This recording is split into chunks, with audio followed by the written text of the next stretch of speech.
Hello viewers, সবাই কেমন আছেন? আশা করি ভালো আছেন। Welcome to another video. 1 June জামাই ষষ্ঠীর দিনে আমি গেছিলাম দক্ষিণেশ্বর থেকে কিছু দূরেই অবস্থিত আড়িয়াদহের দুটো খুব প্রাচীন মন্দিরে।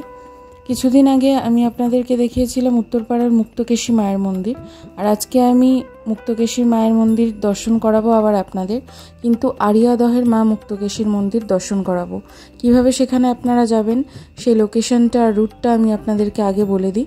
প্রথমে আপনাদেরকে নামতে হবে দক্ষিণেশ্বর স্টেশনে। শিয়ালদা ডানকুনি লোকাল ধরে আপনারা দক্ষিণেশ্বর স্টেশনে নামতে পারেন।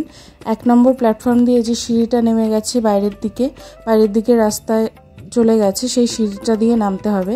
নেমে কিছু দূর এগিয়ে দক্ষিণেশ্বর স্কাইওয়াকের যে 10 নম্বর গেট আছে, সেই স্কাইওয়াকের দিকে আপনাদেরকে হাঁটতে হবে। আপনারা চাইলে দক্ষিণেশ্বরে মেট্রো করেও আসতে পারেন। মেট্রো করে এসে স্কাইওয়াকের দিকে 10 নম্বর গেটের দিকে হেঁটে তার সামনে যে টোটো স্ট্যান্ডটা রয়েছে, সেই টোটো স্ট্যান্ডে গিয়ে সেখান থেকে টোটো ধরতে হবে আপনাদেরকে এই মন্দিরে যাওয়ার জন্য। টোটোতে পার হেড ভাড়া পড়বে 10 টাকা করে, আর সময় লাগবে ম্যাক্সিমাম 10 থেকে 12 মিনিট মতো। মেট্রো বা ট্রেন ছাড়াও আপনারা যদি শ্যামবাজার, নাগেরবাজার বা এয়ারপোর্ট থেকে আসতে চান, তাহলে দক্ষিণেশ্বরগামী যে কোনো বাসে উঠবেন।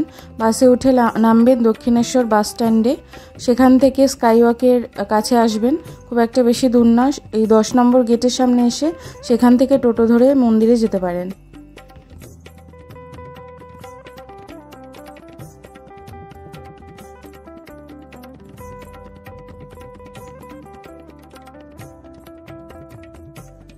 টোটোর লাস্ট স্টপেজ হলো আড়িয়াদহ ফেরিঘাট। আড়িয়াদহ ফেরিঘাটেই আপনাদেরকে নামতে হবে। এটা হচ্ছে আড়িয়াদহ ফেরিঘাট, আমাকে এখানে নামিয়ে দিয়েছিল। এখান থেকে সামনে গঙ্গা দেখতে পাচ্ছেন। এখান থেকে কিছু দূর এগোলেই প্রথমে বাঁ হাতে আপনাদের চোখে পড়বে আড়িয়াদহ শ্মশান। সেই শ্মশানটাকে ক্রস করে কিছুটা এগোলেই পড়বে আজকের দুটো মন্দির। একটা বাঁদিকে পড়বে হচ্ছে বুড়ো শিব মন্দির এবং ডান দিকে পড়বে হচ্ছে মা মুক্তকেশীর মন্দির।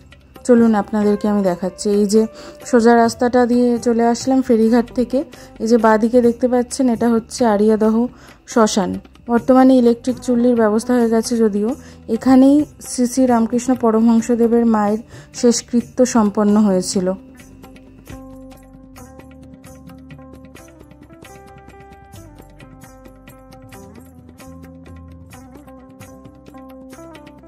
আর কিছুটা এগোলে এই যে বাঁদিকে দক্ষিণেশ্বর বুড়ো শিব মন্দির, আর ঠিক এর বিপরীত দিকেই রয়েছে মা মুক্তকেশী কালীবাড়ি, মা মুক্তকেশীর মন্দির।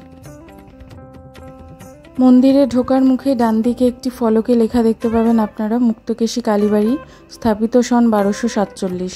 মন্দিরটি তৈরি হয় 1247 বঙ্গাব্দে, ইংলিশের 1840 সালে। পাকাপাকিভাবে তৈরি করা হয়েছিল 1247 বঙ্গাব্দে।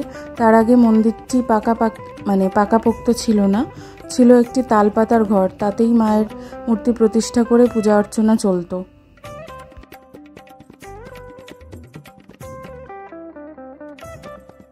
মন্দিরের ভিতরে প্রবেশ করে একটা থামে আদ্যা স্তোত্রম লেখা দেখতে পাবেন। পুরো থাম জুড়ে আদ্যা স্তোত্রম লেখা আছে।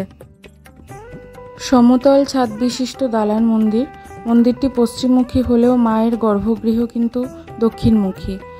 যেমনটা আপনাদেরকে বলেছিলাম, মন্দিরটি প্রথমে তালপাতার ছিল। তখন স্থানীয় বন্দ্যোপাধ্যায় পরিবার মন্দিরটির দেখাশোনা করতেন। পরে 1247 বঙ্গাব্দে মন্দিরটি পাকাভাবে তৈরি করা হয়। তাই জন্য মন্দিরের গায়ে ফলকে প্রতিষ্ঠা সন হিসেবে 1247 বঙ্গাব্দ লেখা। মন্দিরের ভিতরে একটা স্ট্যান্ডের উপর ধূপকাঠি মোমবাতি জ্বালানোর জায়গা রাখা রয়েছে, সেখানে আপনারা ধূপকাঠি মোমবাতি জ্বালাতে পারেন। আর মন্দিরের ডান দিকের অংশে রয়েছে একটি হাঁড়িকাঠ। মন্দিরের আগে বলি প্রথা চালু ছিল, আমি একটু পরে হাঁড়িকাঠটা ভালো করে আপনাদেরকে দেখিয়ে দিচ্ছি।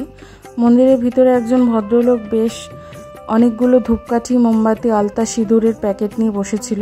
তাই আপনারা যদি ধূপকাঠি মোমবাতি বাইরে থেকে না কিনে নিয়ে যেতে পারেন, ওখান থেকে কিনতে পারেন।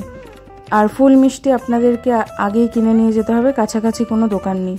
মন্দিরের ছাদটা কড়িবর্গা দিয়ে তৈরি, সেখান থেকে বোঝা যায় মন্দিরটি কত বছরের প্রাচীন।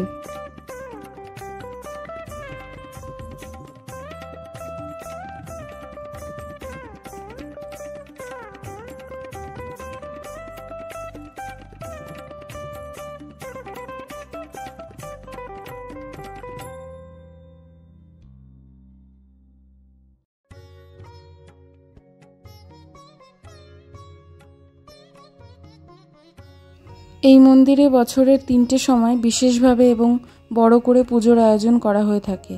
মাঘ মাসের কৃষ্ণ চতুর্থীতে রটন্তী কালী পুজো, কার্তিক মাসে দীপান্বিতা অমাবস্যায় কালী পুজো এবং জ্যৈষ্ঠ মাসে ফলহারিণী অমাবস্যায় ফলহারিণী কালী পুজো।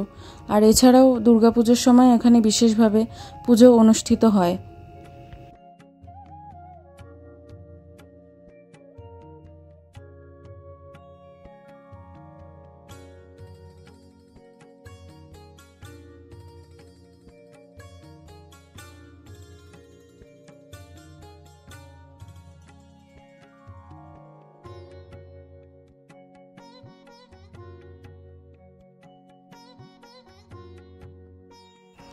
মা মুক্তকেশী শ্যামবর্ণা চতুর্ভুজা এবং তার পদতলে মহাদেব শায়িত রয়েছেন। মায়ের গর্ভগৃহে মা মুক্তকেশীর বিগ্রহ ছাড়াও পিছনের দিকে রয়েছে সিদ্ধিদাতা গণেশ, মহাদেব এবং আরও বেশ কিছু দেবদেবীর ফটো। এই মন্দিরেই একসময় পুরোহিতের আসনে বসে শ্রীরামকৃষ্ণদেব মায়ের আরাধনা করতেন, মায়ের পুজো করতেন। উনি বহুবার এসেছিলেন এই মন্দিরে মায়ের পুজো করতে। মাকে এখানে আমিষ এবং নিরামিষ উভয় রকমেরই ভোগ নিবেদন করা হয়ে থাকে। এই মন্দিরে ভক্তদের জন্য বিশেষ করে বা আলাদা করে ভোগ প্রসাদ দেওয়ার কোনো ব্যবস্থা নেই। তবুও আমি মন্দিরের যিনি পুরোহিত মশাই ছিলেন, প্রধান পুরোহিত মশাই, তার যে যোগাযোগ নাম্বার, কন্ট্যাক্ট নাম্বারটা আমি জোগাড় করে নিয়ে এসেছি। যদি কোনো ভক্ত দূর থেকে যান বা ভোগ প্রসাদের ইচ্ছা থেকে থাকে আপনাদের কারোর, তাহলে একদিন আগে থেকে ওনার সাথে যোগাযোগ করে নিতে পারেন আপনারা। আমি নিচে স্ক্রিনে ওনার নাম্বারটা আর নামটা লিখে দিলাম, যাতে আপনারা যোগাযোগ করে নিতে পারেন একদিন আগে থেকে। একটা মূল্য ধার্য করে দেওয়া হবে, সেই মূল্য দিয়ে আপনারা ভোগ প্রসাদ নিতে পারেন এবং আরও কিছু জানার থাকলে সেটা আপনারা ডিটেলসে ওনার থেকে জেনে নিতে পারেন।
মায়ের গর্ভগৃহের ঠিক পাশেই রয়েছে মহাদেবের গর্ভগৃহ। এই মন্দিরের ভৈরব বা মহাদেব শান্তিনাথ নামে পরিচিত। এখানে মহাদেবের গর্ভগৃহে মহাদেবের যে শিবলিঙ্গটি রয়েছে সেটি কোষ্ঠী পাথরের এবং বেশ বড়। কোষ্ঠী পাথরের শিবলিঙ্গের পাশেই রয়েছে নন্দী মহারাজ এবং তার পাশে রয়েছে একটি বড় ত্রিশূল।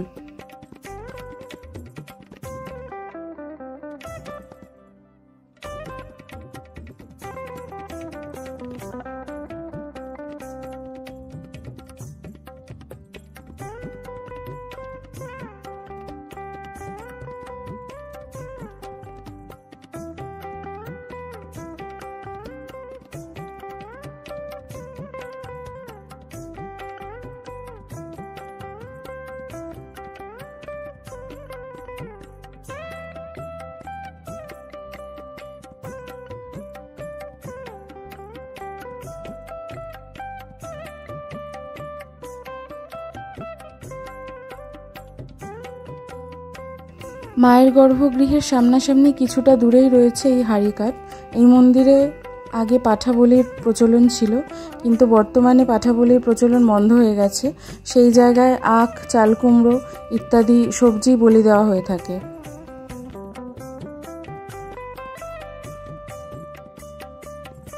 এবার চলুন মুক্তকেশী মন্দিরের একদম বিপরীত দিকে অবস্থিত বুড়ো শিব মন্দিরে যাওয়া যাক। এই মন্দিরটা এক্স্যাক্টলি কত বছরের পুরনো সেটা কেউ বলতে পারে না, কারণ এই মন্দিরটা বহু পুরনো। মন্দিরে ঢোকার প্রবেশ পথেই একটা দেওয়ালের গায়ে লেখা আছে মন্দিরটি বাণ রাজার আমলে তৈরি। সেখান থেকে আপনারা ধারণা করতে পারেন যে মন্দিরটি ঠিক কত শতাব্দীর পুরনো হতে পারে।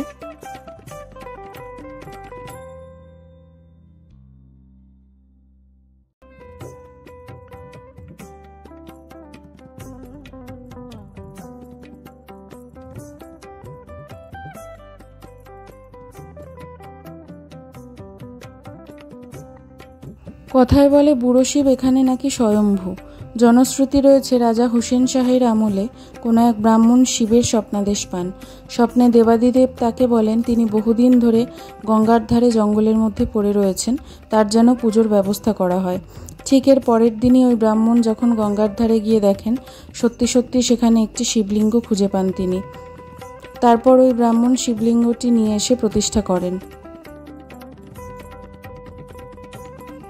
এই শিব মন্দিরটি নিয়ে প্রচুর কিংবদন্তি রয়েছে। তার মধ্যে অন্যতম হলো, শোনা যায় লর্ড ওয়ারেন হেস্টিংস এই মন্দিরে এসেছিলেন। উনি ভারতবর্ষের বিভিন্ন প্রাচীন কীর্তির বিবরণ সংগ্রহ করার সময় লোকমুখে এই মন্দিরের কাহিনী শুনে কৌতূহলী হয়ে পড়েছিলেন এবং তিনি পরে এসেছিলেন শিবলিঙ্গটিকে পরীক্ষা করার জন্য। তার জন্য তিনি মাটি খুঁড়েছিলেন, কিন্তু বহু চেষ্টা করেও তিনি শিবলিঙ্গটির কোনো তল পাননি এবং শেষ পর্যন্ত তিনি এই মন্দিরের অলৌকিক ক্ষমতা মেনে নিতে বাধ্য হয়েছিলেন।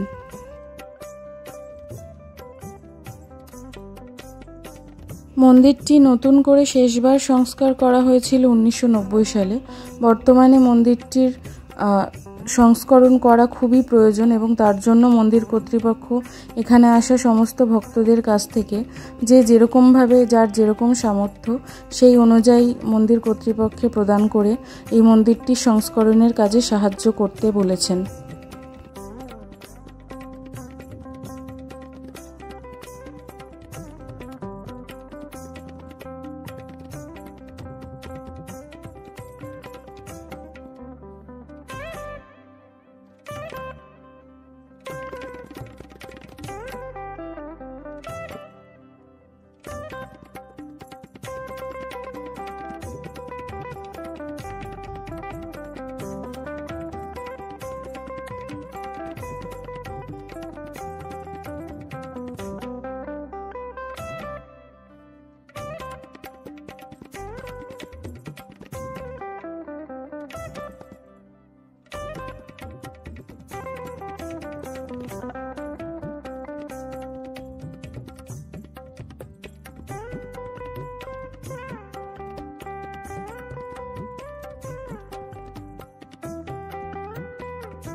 আমার আজকের ভিডিওটা এই পর্যন্তই ছিল। ভিডিওটা কেমন লাগলো অবশ্যই আমাকে কমেন্ট করে জানাবেন। ভালো লেগে থাকলে নিজের বন্ধুদের সাথে শেয়ার করতে ভুলবেন না এবং ভিডিওতে লাইক করে দেবেন। আর চ্যানেলে নতুন হলে এবং আমার পাশে থাকার জন্য প্লিজ চ্যানেলটিকে সাবস্ক্রাইব করে আমার পাশে থাকবেন। আর পাশে থাকা বেল আইকনটি প্রেস করে রাখবেন যাতে চ্যানেলে আসা সমস্ত নতুন নোটিফিকেশন সঙ্গে সঙ্গে পেতে পারেন। আপনাদের সাথে দেখা হচ্ছে নেক্সট নতুন কোনো একটা ভিডিওতে। ততক্ষণের জন্য সবাইকে টাটা। সবাই ভালো থাকবেন, সুস্থ থাকবেন। অনেক ধন্যবাদ।